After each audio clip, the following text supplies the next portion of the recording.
बलूचिस्तान में तूफानी बारिशों के पे दर पे स्पेल्स। 18 अजला में तूफानी बारिशें। चागी में 50 कच्चे मकाना तबाह। मुख्तलिफ वाक़यात में मजीद 2 अफराद जान से गए।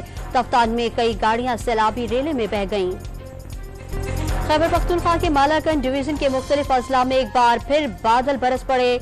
सवात, दीर, शांगला, बाजोड़, बुनीर और चित्राल में बारिश से सर्दी लौट आई। दरियाए काबुल के बलाई इलाकों में बारिशों के बाद सैलाब का खतरा। एनडीएमए ने अलर्ट जारी कर दिया। अरबों की चोरी रोकने के लिए एफबीआर में हुकूमत का ऑपरेशन क्लीन अप।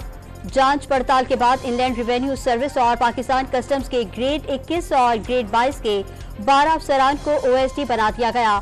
वज़ीर आज़म ने track and trace system fraud करार देकर 72 घंटे में इंक्वायरी रिपोर्ट मांग ली। सिंध हुकूमत भी टैक्स वसूली के लिए इन एक्शन। टैक्स चोरों के नाम अखबारात में शाया कराने का फैसला। अकाउंट फ्रीज करने के लिए भी इक़दाम किए जाएंगे। सिंध के सीनियर वजीर एक्साइज एंड टैक्सेशन शर्जील इनाम मेमन का ऐलान। सहूनी फौज की खान यूनिस और रफा में बमबारी से बच्चों समेत मजीद 5 फलस्तीनी शहीद। मुकम्मल जंगबंदी के लिए मिस्र का आला सतही वक्त इसराइल पहुंच गया। रफा में जमीनी कार्रवाई खित्ते के लिए तबाहकुन करार। इख्तलाफात खत्म करने के लिए हमास और तहरीक फतह की क़यादत का दौरा चीन।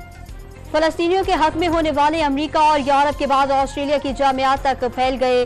अमरीकी जामियात में फोर्सेस के क्रैकडाउन के बावजूद मुजाहिरों में शिद्दत। रुकने कांग्रेस इल्हान उमर भी बेटी के हमरा कोलंबिया यूनिवर्सिटी पहुंच गईं।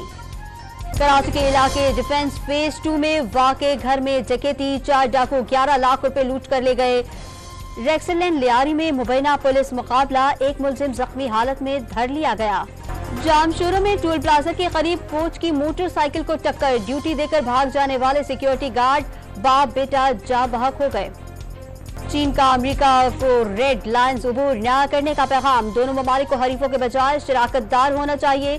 चीनी सदर शी जिनपिंग का अमरीकी वजीर खारजा से मुलाकात में मौक़िफ़। चीन की तरफ से रूस की दिफाई मदद पर अमरीका का इजहार तशवीश। और पाकिस्तान और न्यूजीलैंड के दरमियान आखिरी T20 आज लाहौर में खेला जाएगा। मेहमान टीम को 2-1 की बढ़तरी। महकमा मौसमियात ने मैच के दौरान बारिश का इम्कान जाहिर कर दिया।